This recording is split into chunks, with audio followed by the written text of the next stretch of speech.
तो आज की मूवी है तीन ऐसे चमन चिरान दोस्तों के ऊपर जो कि अपनी लाइफ का कलेश एक ऐसे आदमी पर डालते हैं जो कि असलियत में इस दुनिया में है ही नहीं, और जब सब लोग उससे मिलना चाहते हैं तब इनकी लाइफ में कितने बड़े बड़े एल लगते हैं ये आपको मालूम चलेगा इस मूवी के अंदर। तो मूवी स्टार्ट होती है जहाँ पर हमको तीन चमन चिरांडी लड़के दिखाए जाते हैं। आज है हेलोवीन और इन तीनों को कुछ ना कुछ चिल्ल करना थी, तो ये लोग एक आदमी के घर के बाहर पोटी रख के इंतजार करते हैं कि वो आदमी कब बाहर आएगा। पर गलती से इस घर में आग लग जाती है और ये तीनों ही डर के मारे अपनी एक चट्टी उतार कर उसमें लिख देते हैं रिकी स्टेंक की, ताकि जब पुलिस आए तो उनको ऐसा लगे कि ये कांड रिकी स्टेंक ने किया है। और इन तीनों ही लड़कों को हम बुलाएंगे भूरा, अधूरा और कपूरा। इसका नाम है भूरा क्योंकि इसके भूरे बाल हैं, इसका नाम है कपूरा क्योंकि ये काफी ज्यादा गोरा है, और इसका नाम है अधूरा क्योंकि ये सच में अधूरा है। ये बात आपको मालूम चलेगी आगे। तो भूरा, अधूरा और कपूरा अपनी जिंदगी में रिकी स्टेंकी नाम का काफी इस्तेमाल करते हैं। जैसे उनको कहीं पर जाना होता है कहते हैं रिकी स्टेंकी ने बुलाया, वो किसी मुसीबत में फंस जाते हैं तो रिकी स्टेंकी का नाम डाल देते हैं। मतलब जिस भी समय परिस्थिति इनके एल लगा रही होती है इनको याद आता है रिकी स्टेंकी, और ऐसे ही बहाने करते करते इनको बीत जाते हैं काफी साल, और अब ये लोग हो चुके हैं बड़े और भूरा और कपूरा की शादी हो चुकी है और अधूरा अपने बॉयफ्रेंड के साथ रहता है। जी हाँ, बॉयफ्रेंड। और अब आप लोग समझ गए होंगे कि मैं क्यों इसको अधूरा बुला रहा था।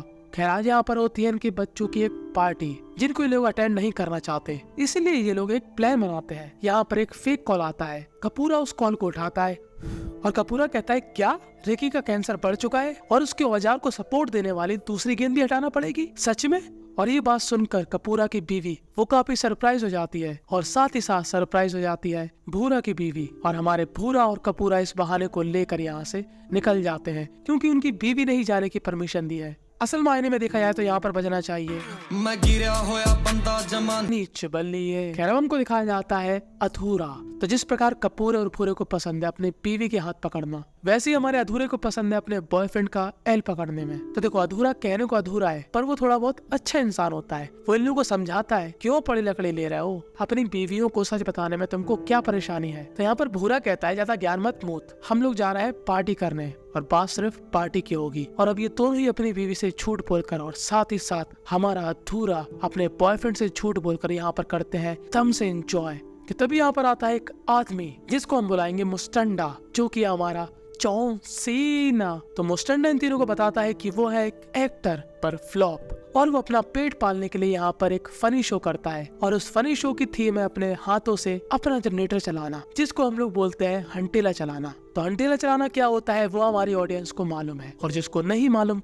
वो कृपया अपने सवालों को कमेंट में पूछ सकता है। हमारी जनता उनको निराश नहीं करेगी, हमारी जनता उनको संतुष्टि पूर्वक जवाब देगी। तो मुस्टंडा इन तीनों से चमन लड्डूरों वाली बातें करके इन तीनों से ही दोस्ती बढ़ाने की कोशिश करता है और उनकी ड्रिंक्स भी पी लेता है। पर हमारा भूरा होता है थोड़ा मुंह फट, वो कहता है कहीं और जाकर अपनी चाय मुदा, हम लोगों से रिश्ता मत बना। और हमारा मुस्टंडा यहाँ से उदास होकर चला जाता है। कि तभी यहाँ पर आता है कपूरे के पास फोन, और ये फोन किया था कपूरे की बीवी ने, जो कि कपूरे को बताते हैं कि भूरे की बीवी ने एक बच्चे को जन्म दिया है। और ये बात सुनकर ये तीनों ही काफी जल्दबाजी में अपने घर वापस आना चाहते हैं। और यहाँ पर भूरा आकर अपने बेटे को अपने कपड़े उतार कर अपनी बॉडी की गर्मी दे रहा होता है, क्योंकि उसका ऐसा मानना था कि ऐसा करने पर बेटे और पिता के बीच में प्यार बढ़ेगा। कुछ भी मतलब। खैर अब इन तीनों के झूठ पर किसी को भी शक नहीं होता, पर भूरे की सासू माँ जो की होती है जग्गा जासूस की तीसरी बेटी, उसको शुरू से ही ऐसा लगता था कि रिकी नाम का कोई बंदा है ही नहीं। ये लोग उसके नाम पे बहाने करते रहते हैं कि कभी रिकी के पिछवाड़े में कैंसर हो गया,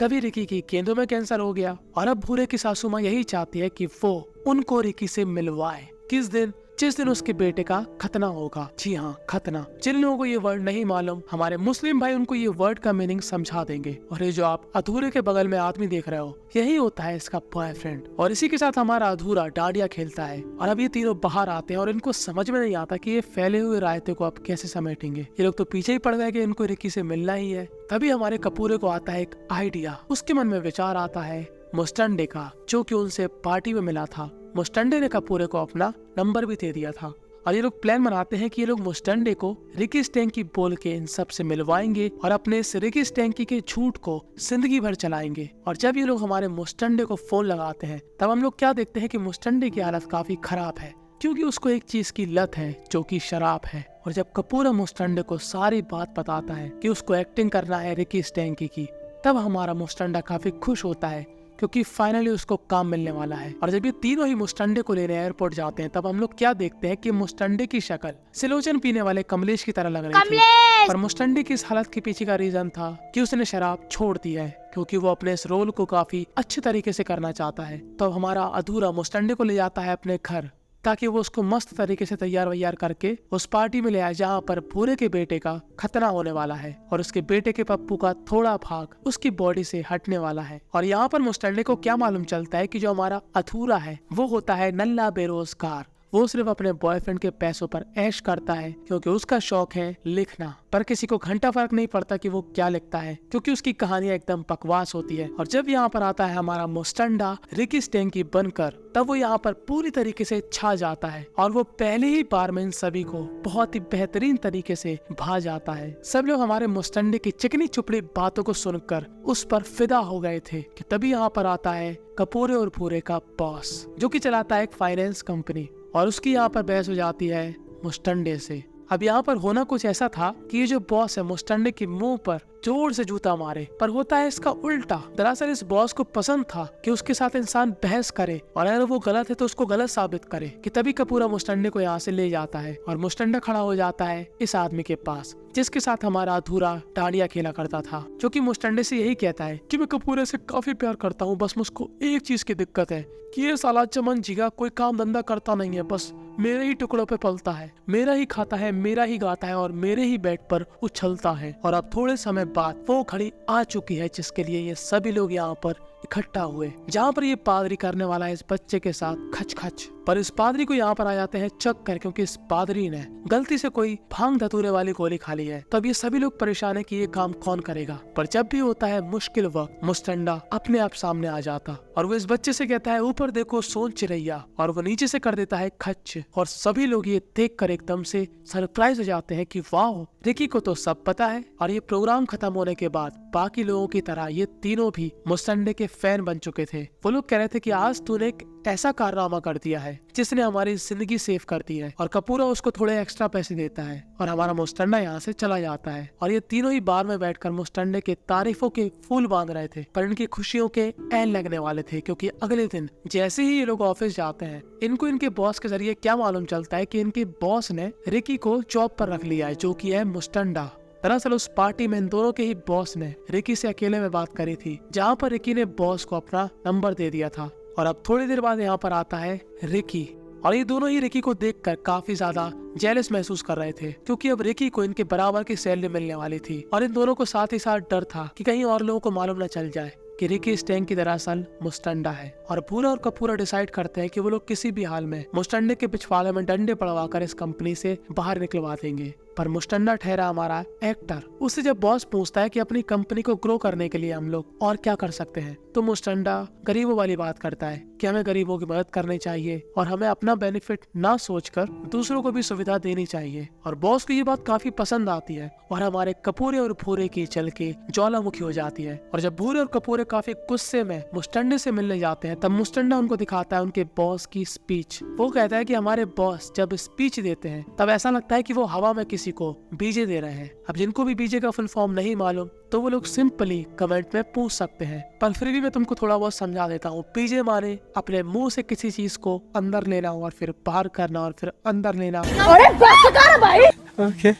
तो जब इनके बॉस स्पीच देते हैं तो देखने में ऐसा ही लगता है कि वो किसी को हवा में बीजे का सुख दे रहा है। अब इन दोनों को ऐसा लगता है कि जैसे ही मुस्टंडा ये बात बॉस को बताएगा, ये बॉस से अपने जी पर लात खाएगा और इस कंपनी से बाहर हो जाएगा। पर होता क्या है, इसका उल्टा। बॉस भूरे और कपूरे दोनों पर गुस्सा होता है और कहता है सालों तुम लोग इतने सालों से मेरे लिए काम कर रहे हो और इस कल के आए हुए बंदे ने मुझको मेरी कमी बता दी। और अब बॉस कहता है रिकी तुम हो अब इस कंपनी के डीन, यानी कि भूरे और कपूरे से भी एक ऊंची पोस्ट। और अब कपूरे का पारा हाई हो जाता है और कपूरा यहाँ पर मुस्टंडे को अपने साथ एक कमरे में ले जाता है और कहता है कि ये सब बंद करो। मैं इतने सालों से इस कंपनी के लिए काम कर रहा, मुझे घंटा कुछ नहीं मिला, जो चीज मुझको मिलना चाहिए थी वो तुमको मिल चुकी है। पर मुस्टंडा यहाँ पर समझाता है कि प्लीज किसी को भी सच्चाई मत बताना, मेरी जिंदगी में पहली बार मेरे अच्छे दिन आए हैं, प्लीज मेरी इस नई नवेली लाइफ की चाह मत मोदो। और कपूरा यहाँ से चुपचाप से चला जाता है और वो कोशिश करता है अगले दिन वो अपनी बीवी को बता दे कि दरअसल रिकी स्टेंग के नाम का कोई बंदा है ही नहीं इस दुनिया में। पर वो जैसे ही अपनी बीवी को बताने वाला होता है, उसकी बीवी कहती है कि मुझको सब कुछ मालूम चल चुका है कि रिकी स्टेंकी नाम का कोई बंदा है ही नहीं। और ये बात मुझको खुद रिकी स्टेंकी यानी कि मुस्टंडे ने बताई है, क्योंकि तुम्हारे दोस्त मुस्टंडे का एक शो आने वाला है मेरे ही न्यूज चैनल पर, और उस शो का नाम है हीरो ऑफ द वीक।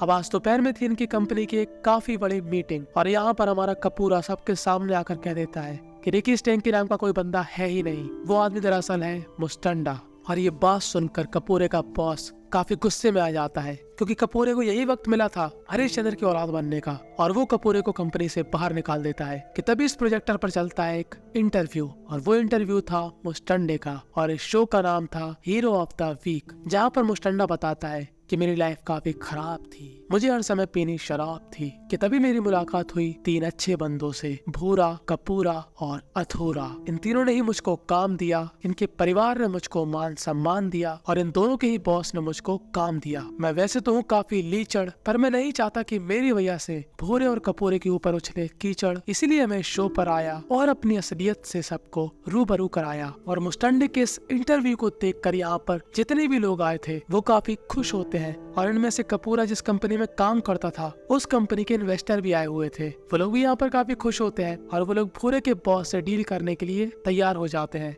और यहाँ पर हमारा मुस्टंडा भी आ चुका था, और ये तीनों ही उसको देखकर काफी खुश होते हैं, और वो भी अब इन तीनों का बन चुका है बेस्ट फ्रेंड। और बस यहीं पर ये मूवी हो जाती है दी एंड। तो इस मूवी से हमको यही सीखने को मिला कि आप कितना भी बड़ा झूठ बोल लो, एक ना एक दिन वो झूठ सबके सामने आ ही जाएगा, और अगर नहीं आया तो क्या नाचो मैं?